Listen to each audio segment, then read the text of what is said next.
Quero cumprimentar todos vocês, é hora da nossa entrevista do dia. Com esse frio, estamos chegando na edição de hoje do telejornalismo local aqui da nossa TV Serra, canais 26 e 526 da NET Claro, região cobertura Farroupilha. Nossa gente se vê aqui, além dos canais 26 e 526, também disponíveis no Facebook TV Serra Farroupilha, tem o nosso canal no YouTube, também tem o Instagram e também temos o nosso site www.tvserra.tv com os conteúdos do dia e um streaming com a programação 24 horas. O que é daqui, você vê por aqui. Depois de muito tempo, hoje eu tenho o prazer de recebê-lo novamente aqui nos estúdios como convidado, acima de tudo um gabaritado profissional da área da engenharia civil da nossa cidade, um cidadão farroupilhense que ama a nossa comunidade, também de forma particular um amigo muito especial, o Gilmar Signori. Poucos talvez possam conhecê-lo assim, mas quando falou o Gili, todo mundo conhece o Gili Signori. Gili, prazer te receber aqui nos estúdios mais uma vez. Bem-vindo, tudo bem? Obrigado, Leandro. Obrigado pelo convite. É à disposição para nós discutir aí temas do momento, que foram importantes para a nossa comunidade, com opinião reservada, mas a minha. Mas é sempre uma opinião que nos faz, um posicionamento, eu colocaria, que nos faz refletir sobre diversas temáticas. O Gili, nas últimas 24 horas, saiu de 30 graus para 3 graus. Estava no Rio de Janeiro, recém voltou do Rio de Janeiro também, aproveitou o feriado aqui de Nossa Senhora de Caravaggio, enfim, o nosso feriado municipal. Gili, uma impressão tua sobre o Rio de Janeiro? A gente vê muito pela grande mídia, o turismo, cidade maravilhosa. A concepção do Rio de Janeiro, o Rio tem mudado muito. Que observação você faz também do ponto de vista da arquitetura e da engenharia, porque eu sei que você estava de férias, estava a lazer, mas não deixa de ter também o olhar aguçado pela profissão, né? Sim, eu diria assim para o nosso espectador que eu tive 3 vezes no Rio, assim, num intervalo de 40 anos. Então, vamos dizer, perto de 40 eu estive lá, muito moço ainda, né? E depois, há uns 20 anos atrás, eu voltei, né? Mas assim, na última minha estada no Rio, foi mais de passagem. De verdade, eu estava em Porto Seguro com um casal de amigos, eu e a minha esposa e um casal, e nós fomos a Porto Seguro e voltamos pelo litoral. E aí mais foi no sentido de conhecer o litoral paulista, conhecer antes disso o litoral do Espírito Santo, Guarapari, e aí viemos o litoral do estado do Paraná, e aí viemos voltando e fazendo essas pequenas paradas e tal. Então, a minha segunda passagem também foi muito, muito rápida. Ela foi mais relâmpago. Relâmpago. Agora a gente se permitiu ficar desses dias, do dia 26 até ontem, né? Sim, então, até segunda-feira. Até segunda-feira. Então, ela foi mais... 4 dias, né?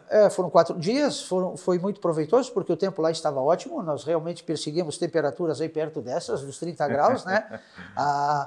O que eu diria em relação aos últimos anos para o espectador? Até comentei isso com o senhor que nos levou, que disse estar no Rio, ele é um nordestino, estar no Rio lá trabalhando há 50 anos, né?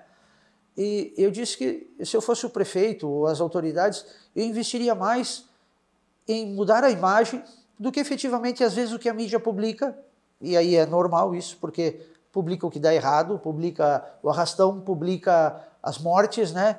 E eu vi o Rio relativamente limpo, seguro, em todos os lugares onde nós fomos, né? Nós estávamos em Copacabana, beira-mar, nós fomos para ali, Grudadinho, Ipanema. Está do outro lado, né?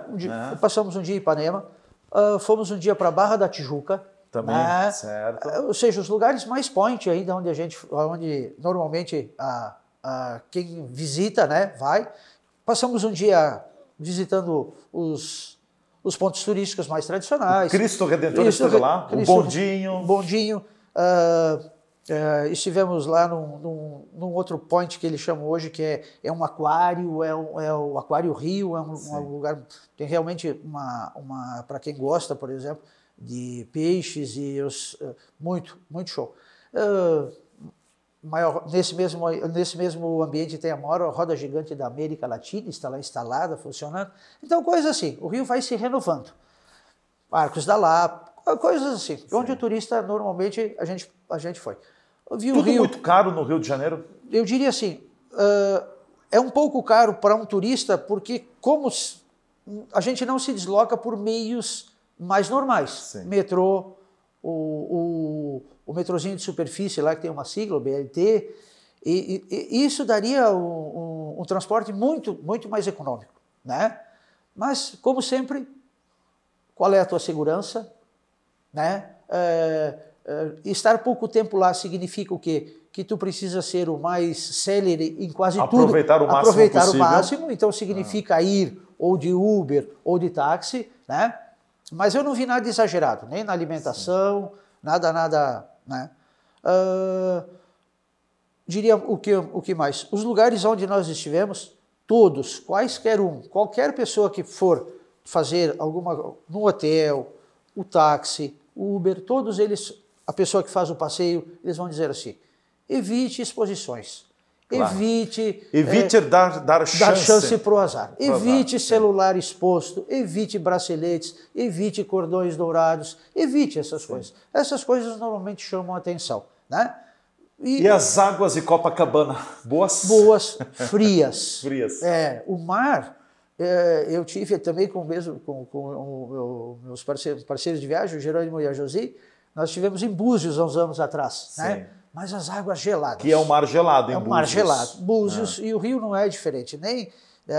Eu tinha estado ali a última vez em Ipanema e continua, Leandro, tudo muito bom. Mas eu diria assim, o Rio está limpo, inegavelmente. Tem em Farroupilha pessoas que dormem ao relento.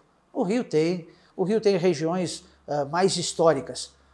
Diria assim, para quem está na minha área, na área da engenharia, da arquitetura, eu nunca tinha estado assim mais tempo, Leandro, na parte histórica do Rio. Nossa, é um prato cheio. Era bom ir com muito mais tempo, fotografar. Ali tem a arquitetura do período colonial, do período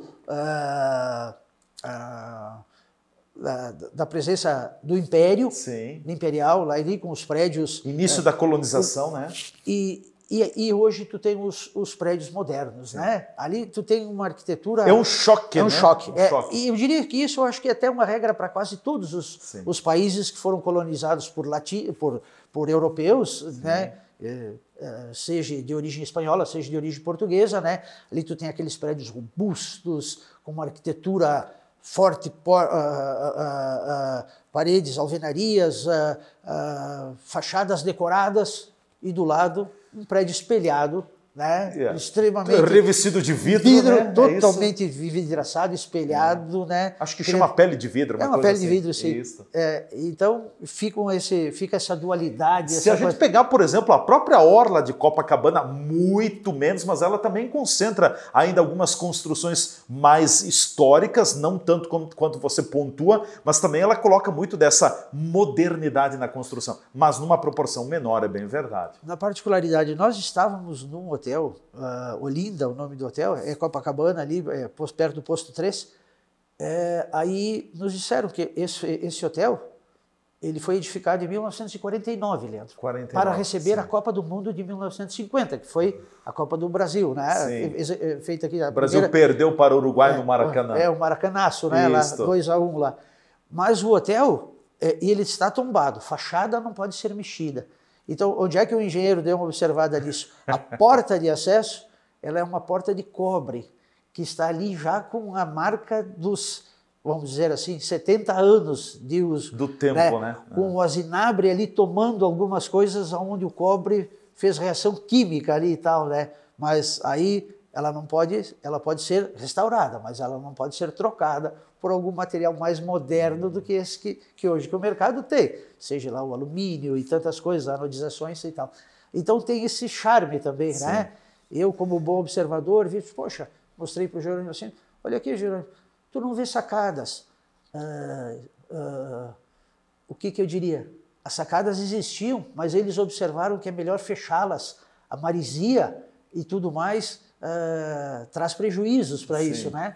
Então as fachadas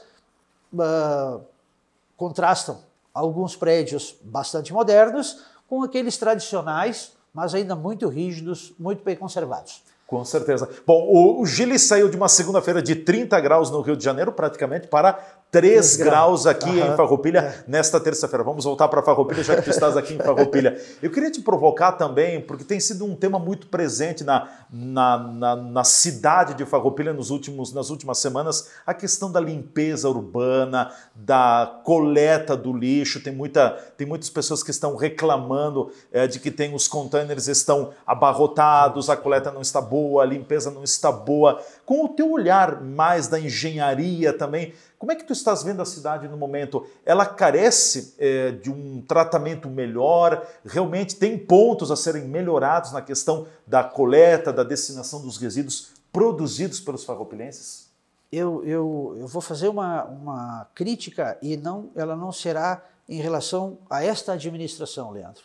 Eu vou fazer um paralelo ou então uma abordagem que vem lá de mais ou menos 25 anos atrás, o governo do ex-prefeito Paulo Dalzocchio, que privatizou a coleta.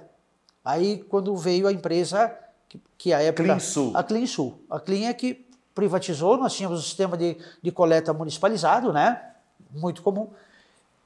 E eu pediria assim para você que me assiste, ou tu, Leandro, assim... Que percepção tu tem do que se praticava em termos de lixo de 25 anos atrás? Que diferença significativa tu viu do que se praticava e do que se pratica? Tu consegue ver, alguém que me assiste, consegue ver uma diferença significativa? Eu, como farroupilhense e até da área, porque construção civil produz lixo, eu como munícipe produzo lixos, a minha crítica, a minha abordagem, se pode ser chamada de crítica, está em relação a isso. O que é que se fez diferente? O que é que veio de educativo? O que é que nós mudamos em relação à nossa cultura? Leandro, tu é pai. Como que o teu filho, que noções de conservação, o que é que tem sido feito? Seja antes por uma empresa que era pública, que era privada, desculpa, agora por uma empresa que é pública municipal. A Ecofar é pública municipal. O que eu diria assim, e é difícil a conceituação, trabalhar com essa figura lixo, na minha opinião, porque é apagar incêndio, é resolver os problemas que acontecem no seu dia a dia. Mas culturalmente, eu não consegui ver ações, e olha, não veio só a Clean, né? Depois me parece que teve Farroupilha Ambiental. Tem a Vega também, várias. Eu não tenho a notícia de que em alguma escola, o que tenha sido feito, o que tenha se gasto R$1 das empresas diversas que passaram, por isso que a crítica não é pontual a quem está, é desde quem sempre cuidou disso tudo, eu não vejo um processo educativo. E por que eu não vejo esse processo educativo? Porque na saída do meu prédio há 2 containers. E os 2 estão contaminados. Eu digo assim, a coloração diferente dele chega a ser burra. Porque o que tem num tem no outro, Leandro. Nós não soubemos reciclar, nós não soubemos separar. Nós não estamos educados para isso. O problema ainda está com o cidadão? Com certeza. Boa parte é disso. E não se investe R$1 nisso. Nós investimos em container novo, em caminhão mais moderno, em tudo disso aí. Tudo na parte reativa. Nada na parte profilática, na parte educativa. Nós não educamos nada e ninguém a fazer diferente. A não produzir isto. Ou, se produzir, vamos fazê-lo de maneira diversa. E isso não sou eu que estou dizendo. Eu lembro do último do governo do Clayton, veio uma doutora, se não me falha a memória aí, meus colegas os ouvintes também vão me perdoar, acho que era a doutora Vânia, ela era uma doutora que veio da Universidade de Caxias, e a propositura dela, eu estive em 3 reuniões na sala de reuniões da prefeitura, a notícia que eu tenho é que ela fez um projeto de todos os resíduos municipais, seja sólidos, tudo que produzia hospitalar, tudo, né? Mas se discutiu muito resíduos sólidos, inclusive da construção civil, diretamente na minha área, né? E aquilo eu acho que foi só o trabalho técnico, um trabalho de como fazer, mas eu vejo assim, então eu não faço uma crítica assim, eu digo, nada é feito diferente. Para fazer melhor, talvez tivesse que investir muito mais, investir em pessoal que faz o trabalho operativo, né? Mas nós só estamos resolvendo a consequência. Eu vejo muito pouco trabalho educativo no sentido de que a gente consiga diminuir a produção, mantida a produção, como reciclar. Vamos reciclar. Tem ações, não dá para dizer todas são, tem ações, só que eu vejo elas tímidas. A questão do vidro, 10. A questão dos resíduos eletroeletrônicos, outra. Tudo muito bem feito, tudo muito bem feito. Só que ela resolve um tipo de resíduo que não é do dia a dia. Nosso resíduo do dia a dia é a caixinha do leite, o nosso resíduo do dia a dia é o dejeto doméstico. Sim. Essas questões. Nós precisaríamos resolver melhor isso. Porque eu reconheço isso para o espectador. Os meus filhos não tiveram isso na escola, mesmo com eu e minha esposa fazendo, eles não sei porque eles não têm essa identidade de fazer. Não sei, Leandro, como é a geração que está vindo. Eu desconheço o que de maneira escolar se faz. Mas acho as ações extremamente tímidas. Por isso que eu acho que o que teria que fazer, juntamente com melhorar a questão container, melhorar a questão coleta, aumentar isso com a produção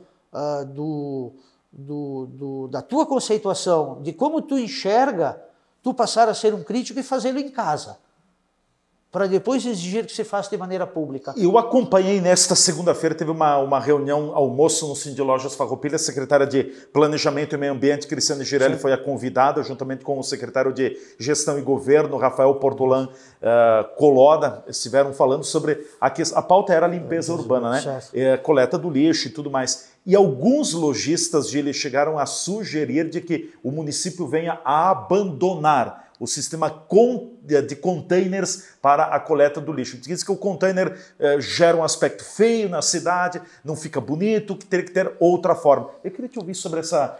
concordas? O container talvez não é a melhor alternativa?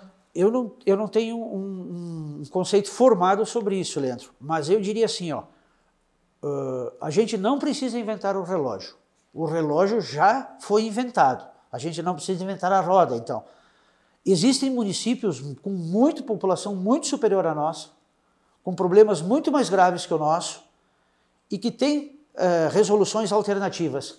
Um container intermediário, maior, pensar de alguma maneira diferente. A modalidade de container bicolor que nós temos, seja um para o reciclado, outro para o orgânico, não está funcionando. Porque, como eu disse, não há por que ter diferença de cor, porque isso, voltando à doutora Vânia, ela fez uma amostragem, Leandro. A amostragem dizia o seguinte, que 95% do que devia ser reciclado estava contaminado. Ou seja, inócuo fazer aquilo tudo, né? Até porque se eu te perguntar qual é o dia que passa o reciclado, talvez tu não soubesse me dizer. Eu sei, na minha rua eu sei. Na tua rua sabe, mas a pessoa que está me assistindo... Mas aí é o seguinte, eu sei na minha rua o dia que passa, eu coloco o reciclado no dia, mas tem gente que coloca 2 dias antes, 3 dias antes, fica exposto, né? Então nós temos uma dificuldade cultural. Vou falar do container que recolhe sólidos de obra, então, só para terminar isso. Não, mas isso é normal. A pessoa vê um container que recolhe resíduos de obra, de reformas, ou mesmo... E é só passar lá do lado para ver, por facilidade, a pessoa que vai deixar o seu lixo orgânico no container, coloca dentro do reciclado. Joga ali dentro porque a boca é muito maior, é muito mais fácil, não tem que levantar tampa. Então, veja, eu enxergo isso como um problema maior. Agora, ele é de Farroupilha, Leandro? Não, ele é de todos esses lugares, né? Sim. Ele é de todos os lugares. E inicia por nós, né? Pela nossa... Atitude. Eu acho que isso... Por isso que eu não fiz esse comentário com meu colega, com o Renato, mas eu acho que uma parte deste valor que a Ecofar, e não faço a Ecofar, podia ser a Codeca em Caxias, porque eu tive uma vez participando de uma palestra com o atual prefeito de Caxias, que é o Adiló de Domenico. O Adiló, até então, que era então diretor-presidente da Codeca. A Codeca teve premiações em soluções que encontrou para buscar incentivos à reciclagem, de como resolver um problema de uma cidade de 500 mil habitantes. Então eu digo, o relógio está inventado. Eu não saberia qual é a melhor solução. Isso, nunca me debrucei sobre isso, né? Mas eu acredito que outras cidades já tiveram problemas idênticos ao nosso e têm soluções, pelo menos, se eu não digo iguais, mas alguma coisa melhorada de como resolver isso. Porque nós temos o aterro sanitário, nós temos o... Então, eu acho que é uma questão, e para isso que nós temos pessoas, nós temos técnicos, cabeças pensantes, é isso que tem que botar a funcionar. Perfeito, nós vamos para o nosso intervalo, em seguida a gente volta com a segunda parte da entrevista do dia, conversando com o engenheiro Gilmar Signori, o Gili, é nosso convidado. Fiquem ligados, a gente volta em seguida.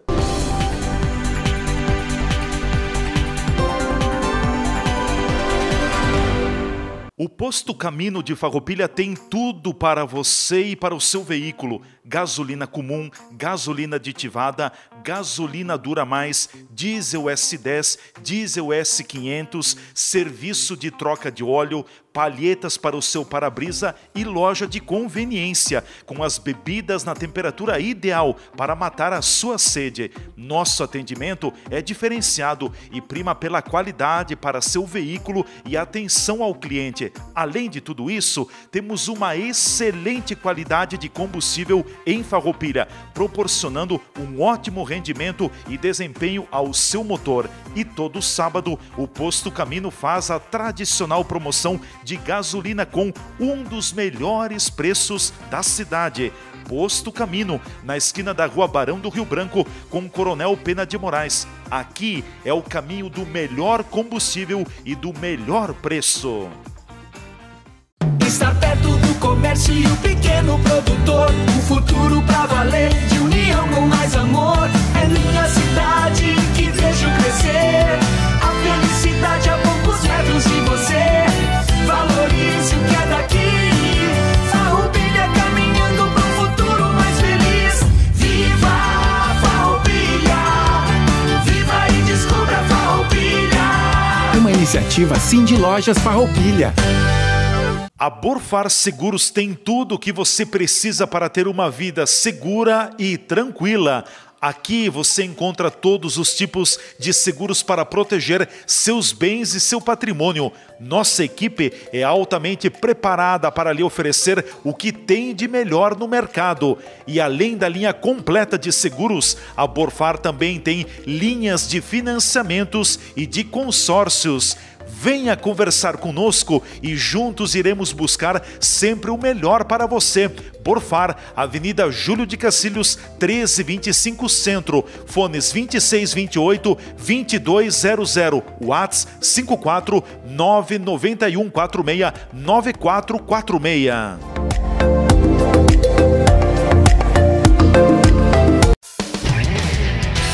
Estas imagens que você está vendo aí são das 4 unidades do Grupo Bigfer no país. Nossas fábricas têm mais de 100 mil metros quadrados de área construída e estão instaladas em Farroupilha, no Rio Grande do Sul, em Curitiba, no Paraná e em Votuporanga, em São Paulo. Somos o maior fabricante de acessórios para móveis da América Latina.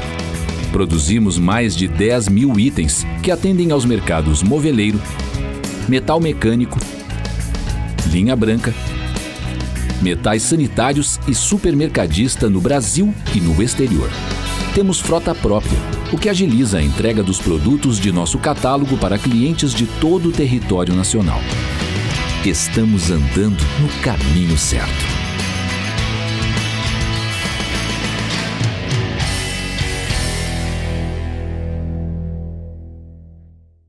Comer bem não precisa ser caro, mas precisa ser saudável e saboroso. A Divinas Marmitas Caseiras usa os melhores ingredientes e alimentos de qualidade para que você possa ter o melhor no seu prato. Todo dia um cardápio diferente, balanceado e preparado com a orientação de nutricionista para que a sua alimentação seja perfeita. De segunda a sexta-feira, tenha uma explosão de sabores em cada colherada. E para o final de semana, você pode pedir a sua marmita congelada e assim não se preocupar em cozinhar. Divinas Marmitas Caseiras, levando saúde em forma de refeição. A marmita perfeita para o seu dia.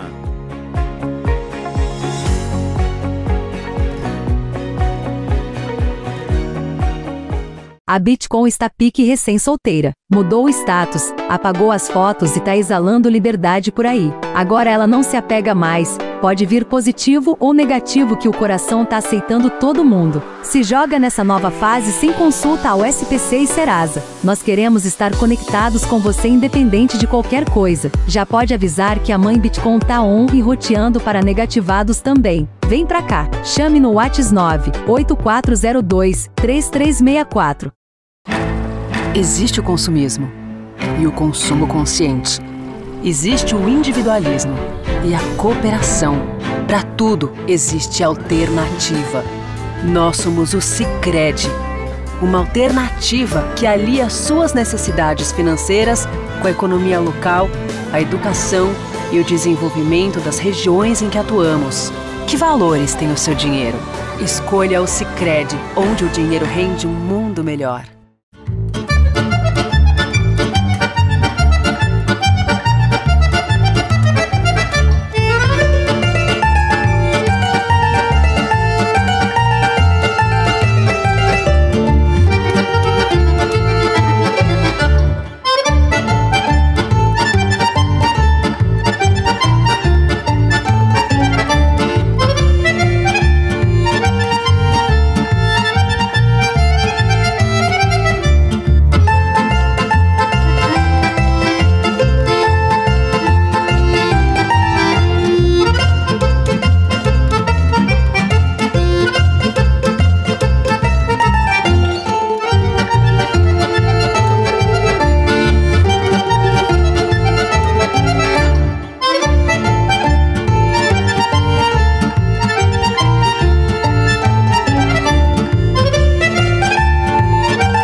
Estamos retornando pela nossa TV Serra com a entrevista do dia, telejornalismo local, os assuntos do momento, o cotidiano da nossa comunidade sempre em pauta, em evidência aqui na nossa programação. O que é daqui, você vê por aqui. Hoje está comigo aqui nos estúdios o engenheiro civil, o Gili Signori. O Gilmar Signori é nosso convidado. Gili, eu quando ando pela cidade vejo lá uma placa, aluga-se, vende-se. Eu já lembro do Gili automaticamente. Brevemente, conhecendo o teu setor da construção civil, faça uma leitura para nós, um panorama de como está a questão da construção civil em Farroupilha, oportunidades de aluguéis, de vendas. Como é que está esse segmento também no momento, já praticamente na metade do ano?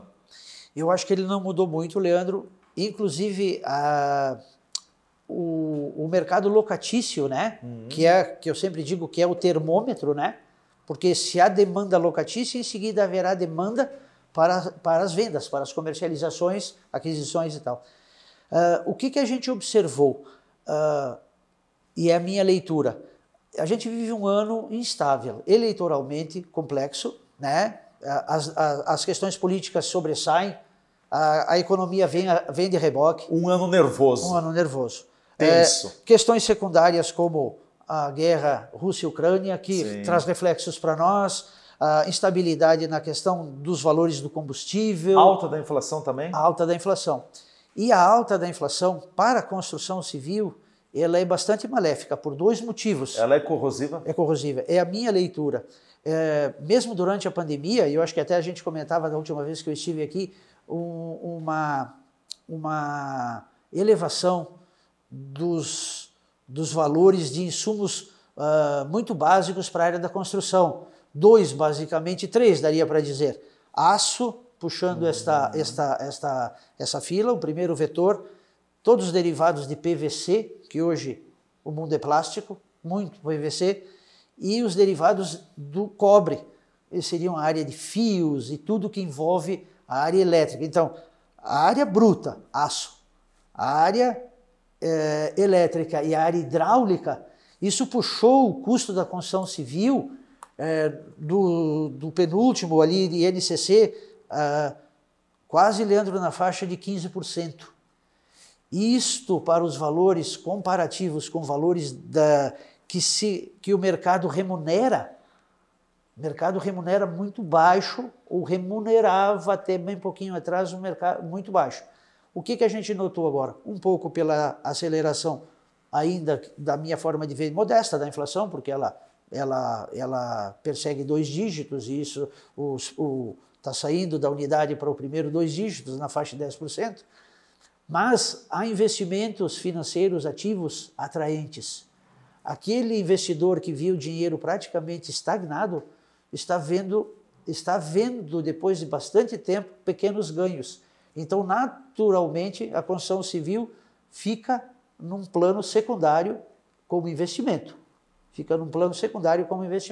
Então, esses novos valores. Então, o que é que tu tem de cenário da construção civil? O custo da construção civil subindo, por esses fatores que eu coloquei, principalmente por 3 grandes puxadores do aumento, e no mercado paralelo, o dinheiro, um ativo, subindo, rendendo mais. Então, naturalmente, um processo de diminuição no nível de comercialização. A construção civil deixou de ser atrativa. Deixou de ser atrativa. Num primeiro momento. Com certeza. Sim. E a gente sabe que o mercado, isso não é de agora, ele é cíclico, ele é uma senoide, né? Sim. Ele uma hora é a construção que está aqui, depois outras vezes tem moeda americana que vira a vedete, aí não, agora os melhores investimentos, bolsa, dólar, aqui de um pouco, não são os melhores investimentos, agora são aplicações, olha aqui um engenheiro falando em economias aqui, né? São lá os fundos de renda fixa. Sim. E tal, e aí esse mundo cíclico. Por isso que eu sempre disse, a pessoa que lida com o mercado, que é o nosso caso, construção civil, precisa conhecer. Ter a experiência acumulada desses 40 anos ajuda bastante, porque a gente sabe que é uma questão que vai passar. A questão, uma hora dessa construção civil vai voltar a tomar, né? Então não dá para se apavorar. E a tendência do momento na construção civil, nos novos empreendimentos, continua sendo aqueles espaços mais menores, mais reduzidos, porque antigamente era um espaço, um apartamento, sei lá, de 100 metros quadrados, 120. Hoje a gente percebe que as pessoas estão vivendo um pouco mais apertadas. É isso ou não é? O apertado está muito, na minha opinião, está diretamente proporcional ao valor que ele é colocado, que este imóvel é colocado no mercado. Não é o imóvel que eu preciso, é o imóvel que eu posso. Sim. Está aí a diferença, né? Ninguém questiona que morar, nenhuma crítica, é importante. Os apartamentos produzidos pelo sistema Minha Casa Minha Vida, ou Casa Verde Amarela hoje, né? Eles têm que se encaixar dentro de até um determinado valor. Ora, para dar determinado valor, consigo fazer X metros. X metros. Ele é diretamente proporcional àquilo que você consegue produzir. Ora, então o que a gente... o ideal é que eu tivesse... O nosso antigo Código de Obras dizia que a área mínima para um dormitório de casal era de 12 metros quadrados, né? Mas se você for olhar hoje, Leandro, a soma do dormitório de casal e do segundo dormitório nesses projetos aí, e não raras vezes a soma da 15. A soma dos dois dá 15, né? Quando, na verdade... Se o mínimo é 12, bom, talvez razoável para o casal fosse ter um quarto de 14, ou 15, ou 16, né?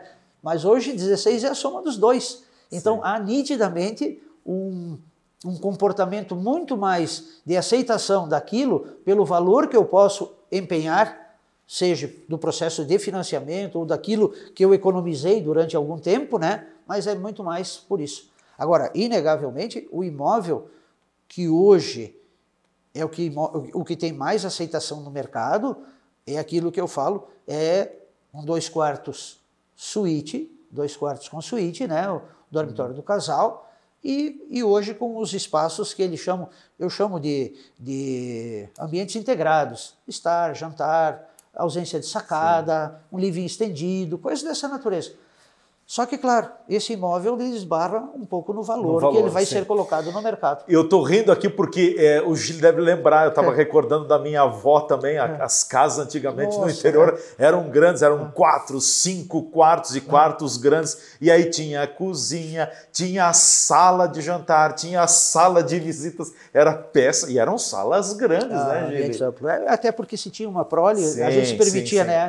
As nossas gerações anteriores. Mas hoje você tem sala de estar e cozinha, tudo integrado, tudo integrado, né? tudo integrado.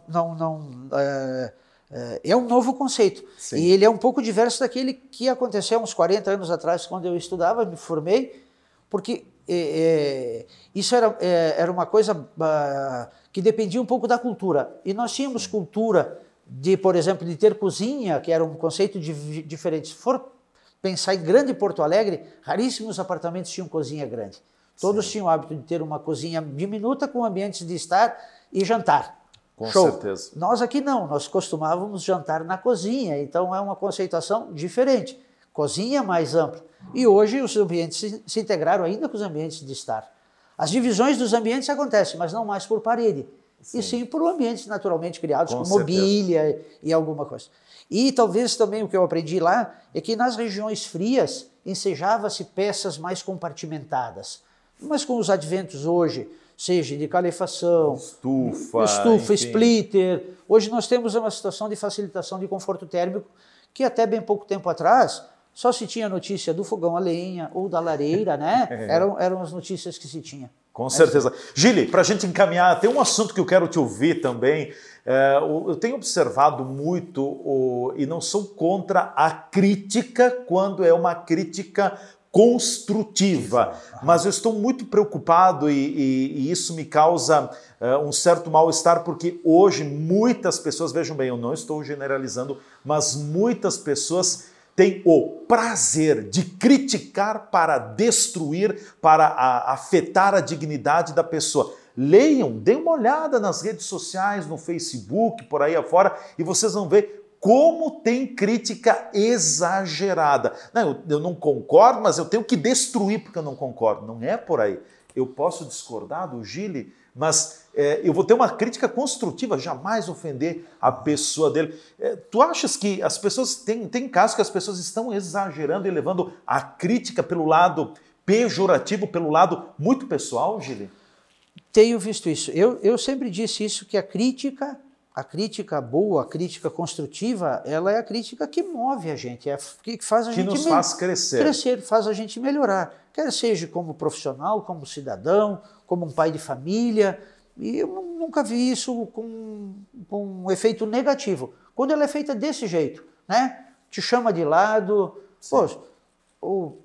e aí expõe a coisa para ti, e eu acho isso muito 10. Pode ser feita até de uma maneira bem velada, ela pode ser feita, se quer ser feita de maneira pública, de maneira elegante. Isso eu acho que não tem problema com isso. Agora, a forma, às vezes, como as pessoas colocam, isso que eu acho. Leandro, te prometo, de uma outra vez que eu vou ouvir, tem um texto do Mário Cortella a respeito... Mário Sérgio Cortella. Que é uma pessoa assim... Sim. Ele tem... Pode ser questionado em algumas coisas, mas ele tem posicionamentos muito interessantes para isso. O que ele comenta em relação a isso ele chama, se não me engano, de covardia, Leandro. Porque a pessoa se projetar ou ela ganhar espaço, notoriedade pela destruição, porque é uma maneira de destruir, né? É nada mais, nada menos do que um efeito covarde da parte dela, né, em relação àquilo que ela critica, e demonstra uma certa falta de habilidade ou de capacidade deste que faz a crítica, demonstrando muito pouca capacidade construtiva. Sim. É aquela pessoa que só cresce quando destrói. As ações construtivas dele não são significativas, ele não tem nada de construtivo. Ele não produz nada, seja de maneira social, ele não se interage, ele simplesmente cresce na crítica, pela destruição. Porque se ela fosse boa, né, ela não era nem notada. Né? Então eu vejo isso, eu acho que é maledicente. É lamentável, né? É lamentável. E, até bem um pouquinho tempo atrás, essas coisas não tinham a repercussão que tem hoje. Sim. A facilidade, as mídias digitais, elas proporcionaram esse coisa, né? Viraliza. É muito fácil se esconder atrás de uma tela de computador, de uma tela de celular, e a partir daí com os dedinhos você digita e você vai ofendendo as pessoas. Bota a cara, coloca a cara, vai lá, faz. E eu vejo assim, às vezes por mim, Leandro, não tem muitos grupos, mas quem já não não colocou ali no WhatsApp ou alguma coisa, fez uma mensagem, não era para aquele grupo, era para um outro grupo. E aí tu diz assim, pô, eu normalmente digo, clique errado, escusas, coisas parecidas.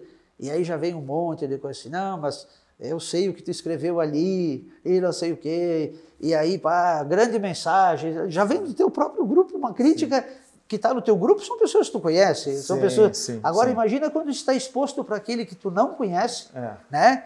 Que tu simplesmente emitiu uma mensagem, emitiu uma opinião, e aí, nossa, vem uma enxuga de toda a natureza, né? Eu acho isso próprio de uma sociedade pouco humana, né? Que não perdoa nenhum tipo de não diria nem de deslize, mas de se mostrar ou de emitir uma opinião, né? E como eu já acho que falamos da outra vez, né? Tá tudo muito assim no aspecto da inimizade. Não aceita mais a questão da rivalidade. Eu não posso. O Leandro pode ter a opinião dele, mas se ele tiver diversa da minha, Leandro não vale nada. Não presta. Não presta. Sim. Leandro, é outro grupo. Outro mundo. Tu é do contra. Tu é do contra. Então ficou muito chato. Ficou muito chato. Tá difícil. E a gente nota isso até em nível nacional, porque por mais que se queira, tá tudo muito polarizado, não tá? Eu digo aqui para nós, né, para nós grenalizado, né? Grenalizado, porque sim. As coisas assim, não se aceita uma opinião de uma outra pessoa. Nossa Senhora, onde é que está a nossa tolerância? Às vezes eu também me coloco dentro dessa facilidade assim, mas tu teve uma educação cristã, a tua educação te conduzia a ser tolerante, a ter mais capacidade de perdão, né? Mas a gente é meio envolvido por isso, Leandro, e a gente acaba, às vezes, emitindo um juízo crítico inadequado, indevido. Com certeza. Bom, só para finalizar também, aqui eu não vou emitir nenhuma opinião se foi certo, se foi errado, se houve exagero ou não, mas eu quero que vocês assistam. Vocês vão ver aqui na TV Serra. Assistam no final da sessão da Câmara de Vereadores desta segunda-feira. Os ânimos se exaltaram muito também. Foi coisa que deu, o clima subiu, a temperatura subiu, teve um vereador que disse, bom, aqui não é um bar onde cada um fala o que quer, a hora que quer. E aí, palavras altas, tom pejorativo, subiu o clima também, a presidente teve dificuldade para conduzir o encerramento da sessão também, então assistam, né? Eu volto a dizer, eu posso discordar, muitas vezes eu discordo de muitas coisas, mas vocês não vão me ver exagerando nesse sentido. A gente tem que saber respeitar. Bom senso, tem que ter bom senso. Gili, obrigado pela tua presença. É isso que às vezes está faltando um pouco para nós. E empatia. Coloque-se no lugar do outro. Coloque-se no lugar do outro, né? Então, a tolerância, né? É aquilo que eu digo às vezes, exercitar a nossa própria anatomia. Temos 2 ouvidos e uma boca.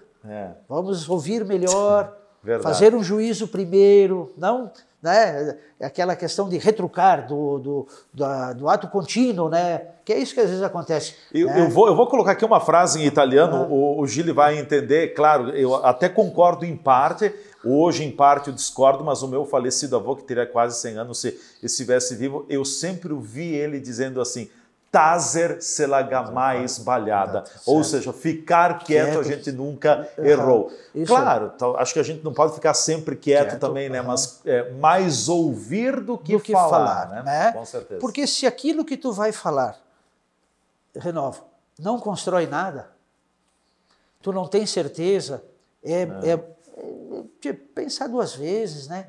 Falar por falar, emitir opiniões vagas, mas às vezes, tá bom, enche ambiente, mas não resolve muita coisa, e acho que a gente que hoje, Leandro, na posição que tu está, na posição que eu estou, a gente tem que ter uma posição um pouco mais crítica do que simplesmente do que isto de ficar simplesmente fazendo comentários vãos, assim, que não constrói nada. Sim, com certeza. Que não levam muita... Gili, obrigado pela tua presença, até uma próxima oportunidade. Eu quero voltar a conversar contigo em breve sobre o Plano Diretor de Desenvolvimento. Olha aí, ó. Essa pauta é interessante porque vem aí em breve, eu acho que a Câmara vai ter essa atribuição ao longo do ano de 2022. A gente poderia dizer, eu como voluntário faço parte do grupo que está revendo em algumas coisas, né? Tem um grupo de trabalho trabalhando com afinco pesado, né? E aí, quando ele tiver, talvez, Leandro, um pouquinho mais esboçado, que dê, podemos conversar. até porque ele vai ser colocado inicialmente para audiências públicas e tudo mais, né? Dá até para a gente usar esse canal, a amplitude desse canal, para que mais pessoas tenham acesso a ele, né? Eu me comprometo, Leandro, no caso... Me avise. E tu tem, com certeza, a secretária Cristiane, que é presença seguida aqui no teu programa, para que ela também, na qualidade de secretária e maior responsável pela revisão do plano, que ela coloque as posições, que vão ser as posições da municipalidade, com toda certeza. Com certeza. Obrigado, Gílio. Até uma próxima oportunidade. Gente, um grande abraço. Até amanhã com mais uma edição da Entrevista do Dia. A gente se vê aqui na TV Serra.